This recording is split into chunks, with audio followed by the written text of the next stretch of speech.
கேள்வி. அதுக்கு அடுத்தது தான் நீ யோசிக்கணும். உன் பாட்டியை பற்றி நீ ஃபஸ்ட்டு திங்க் பண்ணுவேன்னு எனக்கு தெரியும். அதனால தான் அவங்கள்ட்ட பேசணும்னு ஆசைப்பட்டேன். அவங்க ஓகேன்னு சொல்லிட்டாங்க. இப்போ மேடம் என்ன பதில் சொல்ல போகிறீங்க அதை ஃபஸ்ட்டு சொல்லுங்கள். தெரியல. என்ன தெரியல?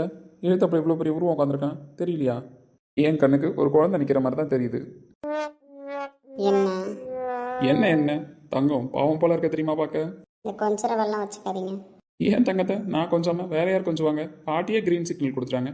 இதுக்கப்புறம் என்ன, தங்கத்தை தூக்கிட்டு போயிட வேண்டியதான். அவனா தூக்கறதுல இருங்கண்ணே. என்னடி டோனு? அது அப்படிதான். சரி, மேடம்க்கு இன்னும் என்ன டவுட்டு சார் மேலே? எனக்கு எந்த டவுட்டும் இல்லை. அப்போ ஓகே தானே? அப்படி நான் சொல்லலையே.